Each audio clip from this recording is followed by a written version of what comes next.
The following is a presentation of the Belly Up Sports Media Network.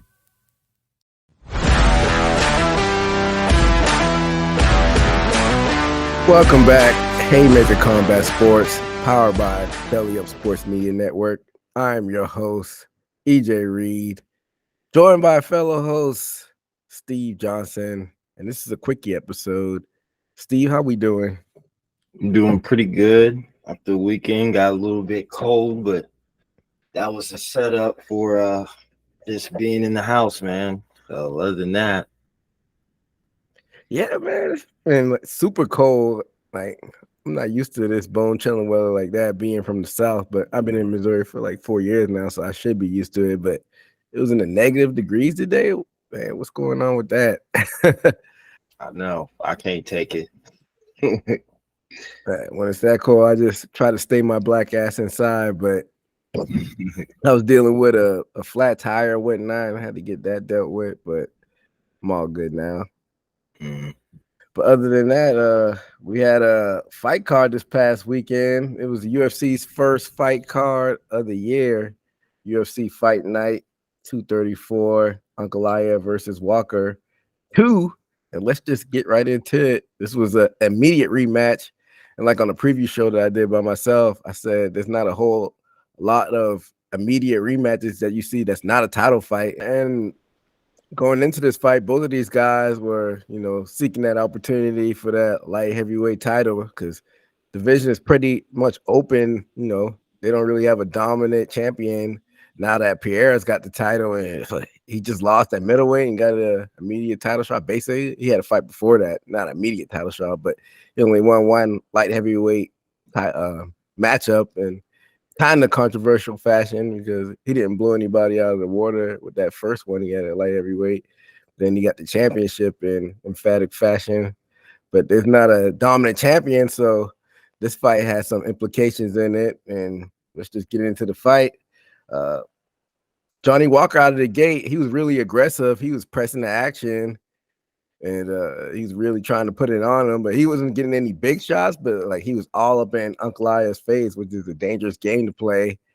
And then he got hit in the nuts towards the end of the round, and they stopped it for a little bit. But it was a little back and forth in that first round, and then in that second round, Ankalaev kind of, settled the storm.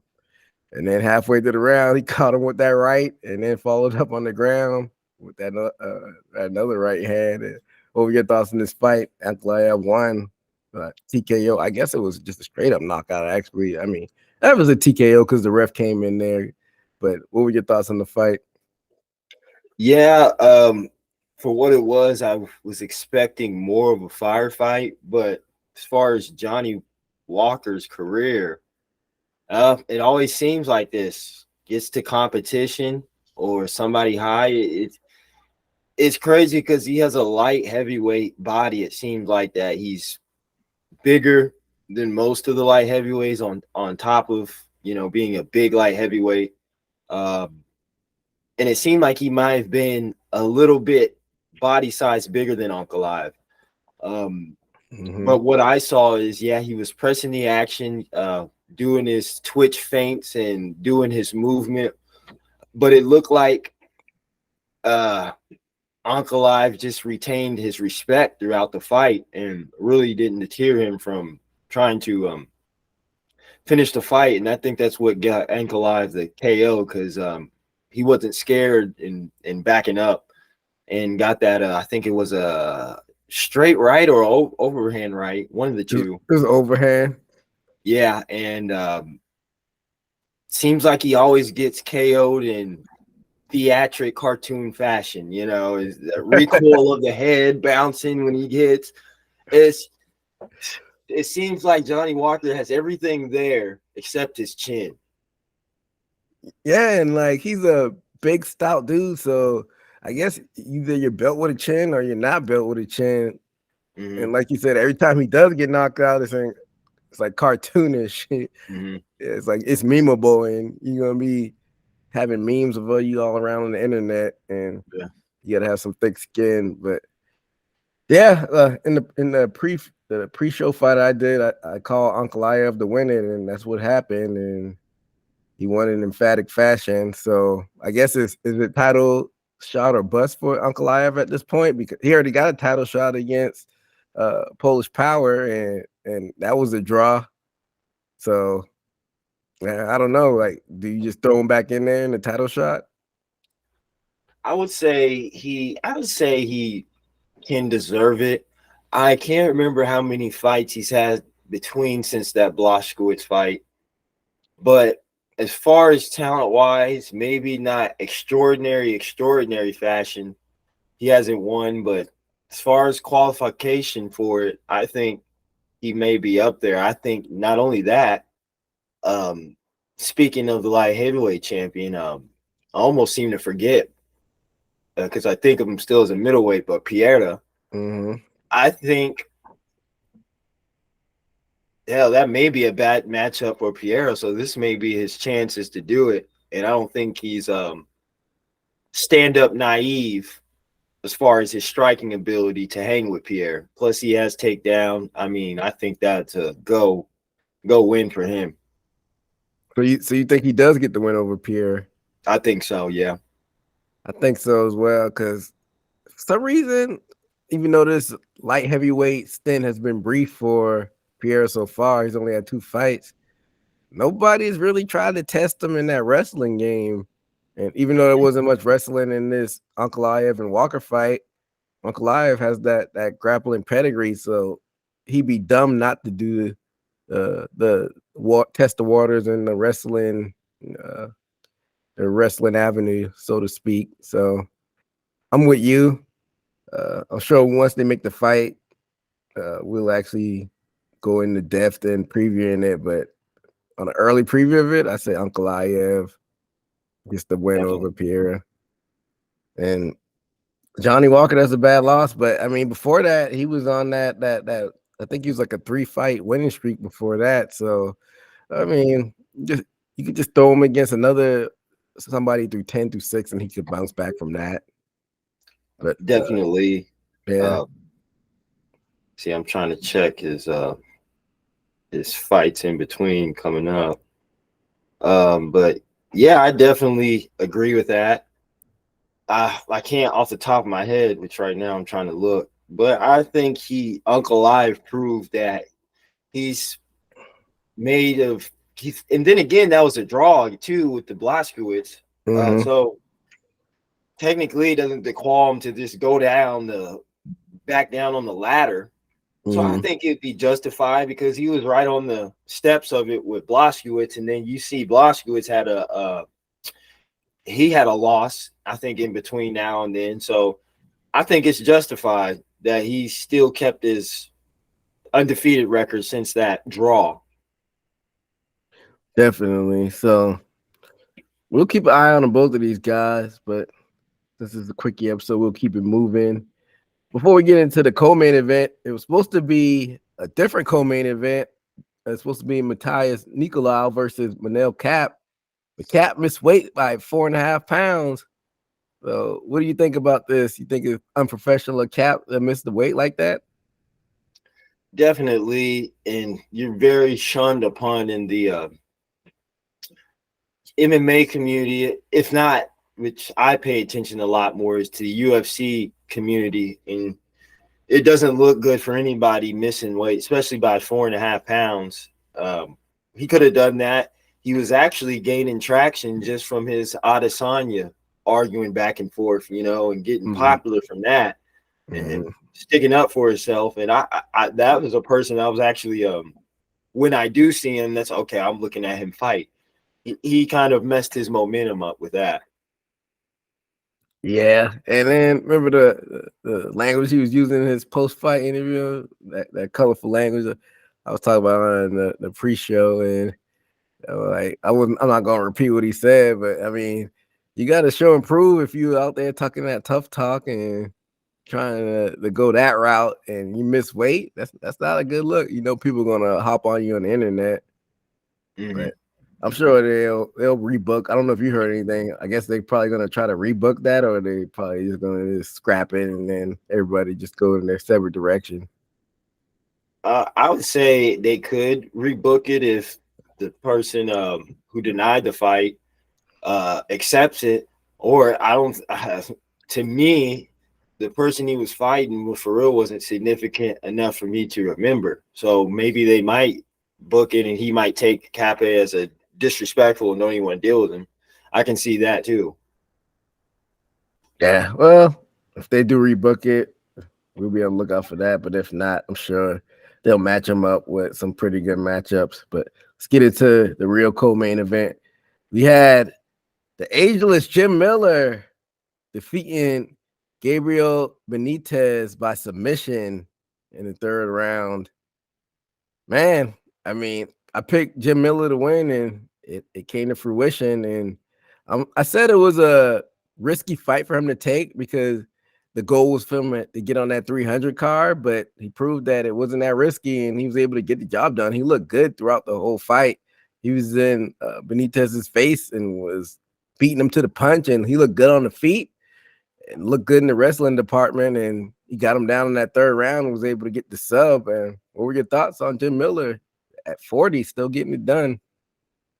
I think it was good. I think it shows he can still hang in there. As far as anything competitive, as far as top five, maybe not. I'm looking at his last loss, and that was against Hernandez. But and these are I mean, he's a young cat, and I see that he fought Cerrone too before that, and Cerrone beat Hernandez, but Cerrone is washed out, and that was like 2022. It's crazy because it seemed he only had 2 fights since his this last fight he had is just 2 fights since his last loss, and that was in 2023. So he's a good fighter, but caliber of fighters he's fighting, I don't know. But it still shows that he can stick in there and has a few tools in the shed to compete with these young people. So doing a little fantasy booking, who would you put him up against at 300? Because that's the goal still. Let's see. That's a good question. And it's in lightweight. So see around his what would he be ranked? I don't think he's ranked. Yeah, well, he might have to have a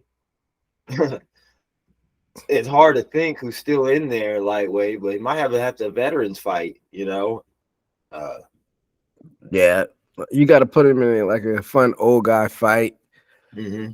I say, what's Matt Brown doing? Yeah, that's a good one. Shit, is he fighting Matt Brown? Does he fight welterweight? Yeah, but I'm pretty sure Jim Willer's tested the waters up there before. Mm-hmm. Don't quote me for the listeners out there, but I'm pretty sure. And I think he said he's willing to go up there. He's making a joke. He's like, I'll fight Brock Lesnar at heavyweight on 300. So I think he'd be willing to go up to welterweight. Definitely, because I'm trying to think very hard in lightweight who's still in that caliber of his generation when he came in. I can't think of it. I don't know if Joe Lozon has officially retired. So that's true. I'm pretty sure they already fought each other. I can't remember who won that fight. Mm-hmm. I may be wrong because, like I've said before in different shows, we watch whole lot of MMA and they all run together. But Joe Lozon, I wouldn't mind seeing that. Because if they did fight each other, it hasn't been a while. Yeah. And Joe Lozon, he's like flirted with retirement before, and they were showing like the graphics on the fight, and they were saying active fighters. Who was the oldest on that list? It was Arlovsky, who we will talk about in a little bit, but I wouldn't mind. What about like a Clay Guida? They already fought each other, and Jim Miller won. This was back in 2019. And I'm looking at this Lozon. They fought 2016. They fought 2016. And who won that one? Jim Miller. Oh yeah, I'm looking at that now. It was a split. It was split, so you can run that back. You're like, this is the rematch.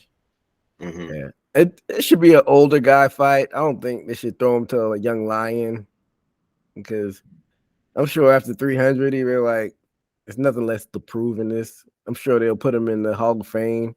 It seems like they put a lot of people in the Hall of Fame in UFC just for longevity, not based on merit. You got Donald Cerrone in there, and he didn't get any gold. But yeah, I'm good with that, man. Like, hats off to Jim Miller. Like I said, he wins the longevity award. He's been doing it for a while, and he's been in it since I started watching the sport. So I'll give that to him. But talk about this next fight. We had Mario Bautista defeating Ricky Simone by unanimous decision, and this was just a straight up just this scrap. It was a back and forth. You could tell Mario Bautista was getting the best of Ricky Simone, but Simone was still in it. Like, he was getting his licks in too. So what were your thoughts on this? Yeah, this is a part to this fight I watched. This is literally a fight that I was dozing off, but I do remember it. Ricky Simone, he looked like he can get in there, couldn't keep a takedown, but was strong enough to get a takedown if he needed. And it seemed through the fight that he couldn't retain his stamina, and Batista kept on coming through with the strikes, and it seemed like Simone was getting tired and gassing out, and wasn't at all able to hold Batista down to where he needed it. And I think that's what got Batista to win, especially started piecing him up a little bit towards the end of the fight. Yeah, I thought Simone would win it, but I was wrong. And Batista looked good. I mean, like I was saying earlier in the pre-show that I did, bantamweight isn't like completely wide open, but you never know. Like, you reel off 4 fights in a row, you might be right in the mix. And the UFC's trying to protect their champion with Sugar Sean O'Malley, because they have their fighters that they gravitate towards. So who knows, man? I think O'Malley is already in the position to dictate who he fights, which is crazy because he hasn't even defended the title.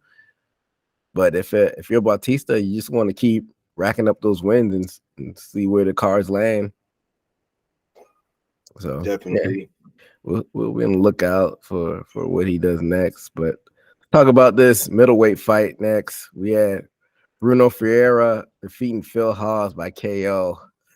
And I picked Hawes to win this fight, and I was definitely wrong because I thought he would be more desperate because he lost his last 3 out of 4, but it makes it he lost his last 4 out of 5. And Ferreira, he's just like the more powerful fighter, and Hawes just looked off the old fight, and then towards the end of the round, he got sent into the shadow realm. It was bad. What were your thoughts on this? This is one that I would wanted to see, but I wasn't able to see. But knowing his history, I wouldn't. He's been showing terrible display. In his last fight, he bobbed and weaved and got caught just from trying to avoid a shot, just starched him. And I wish I would have seen this highlight to see what it looked like. If I'm not mistaken, is Ferreira the same dude who knocked out Rodriguez?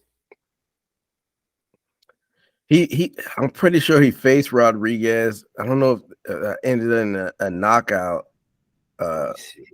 But yeah, pertaining to the fight, Haas, I don't know, man. He looks like $1 million, but some fighters just can't connect the 2 and 2 together. Like they may train well, but then when it's time to execute it in the fight, they just fall flat. And like I said, Hawes looks like $1 million, but I don't know, man. He's never been able to put 2 and 2 together. Yeah. Speaking on that, I just looked. It is. And this dude, I thought he was going to get starched by Rodriguez in one of his fights with him, and he surprised me. So knowing his skill in fighting Phil Hawes, I can see how that could happen. This dude, he has some hidden power, and I think people mistake him for his size. He has some power and some to take somebody out. Yeah, definitely. Well, as far as Hawes goes now, because for a fight fans, he's a noticeable face, and we know who he is. You think he gets cut now? Probably so, especially I feel like there's a hierarchy of people in the UFC that you sort of don't have to please, but you get favor and get inside talked about. And I don't think his altercation with Daniel Cormier after Daniel's friend lost, which was I forgot his name, but he's not in the Darren Win. Yeah, Darren Win. And I think he rubbed him the wrong way. And ever since he did that, he's been getting starched. So I think he's probably going to get cut. I think so too, but he would definitely be a good ad for the PFL. Now that they're the number two, they're definitely the number two now that they bought Bellator. No question about that. But we'll keep a lookout for where he goes. But let's talk about this last card on the main card that got bumped up from the prelims. We had Waldo Cortez Acosta defeating former UFC heavyweight champion Andrei Arlovsky. And I pick Arlovsky to lose, but he's just a guy that's been there since we were young. So I was rooting for him to win, even though I picked him to lose, and he ended up losing like I thought. He didn't get completely embarrassed, but Acosta was just having the more powerful shots because Arlovsky was doing the best he can. He was staying active, but he was getting little baby pop shots the whole fight, and he never really got anything significant. And Acosta was getting the bigger shots and backing them up. I mean, they usually say when you get older, power is the last thing to go. But I don't know. Arlovsky just didn't look powerful because, of course, the speed goes, and you could tell with Arlovsky the speed went, but seems like the power has left as well. So what are your thoughts on this? Yeah, I can say the power, and to say naturally what happens, the amount of testosterone, that viciousness, like he used to have, just throwing the right hand and throwing more after it, and willing to say, hey, I'm willing to get hit in this firefight, which his fighting style kind of used to be. He would be able to do that. Now it seems like there's no oomph on anything or ill intent. It's more strategized, and I think that may have changed him as a fighter all right there, who he used to be. Yeah, this is a sad thing. I mean, Father Time is undefeated, but you always root for the guys that you grow up watching to keep it going. So what do you think? Is retire for him at this point? I definitely think so, because if you're not going to reinvent yourself like a Overeem, to where he used to go in there, Brock Lesnar, just throwing strikes, and then there's a point to where he's like, hey man, I gotta use footwork and strategize and play possum and pop shot. And it seems like maybe Arlovsky has done that, but this is nothing for his skill set is getting him anywhere. At least Overeem, made it to at least contendership for the championship. Arlovsky's not doing anything. Yeah, for sure. Well, if this is it for Arlovsky, we appreciate you and give you your flowers for all you did in your career. But if you decide to go on, I think they should just put you in old guy fights at this point. And this guy was a young lion. He's 32, and Arlovsky's like 44 or something like that. So you have nothing else to prove. So we wouldn't be mad if you retire. But yeah, that brings us to the end of this Quickie show. And like I mentioned before, for these Quickie shows, mostly we'll be doing the smaller UFC Fight Night cards that happen in the Apex, and maybe some smaller boxing cards. And but we'll maybe do some PFL cards if we don't have time to do a full episode for the PFL cards, and we might do some bigger boxing cards if we don't have time to do a full episode for the boxing cards. So we might mix it up in that aspect. But be on the lookout for our social media platforms, and you'll see what we're dropping on that. And we'll also have audio on the major podcast platforms as well. But that'll do it for us here at Haymaker Combat Sports. Until next time, be safe out there. Peace.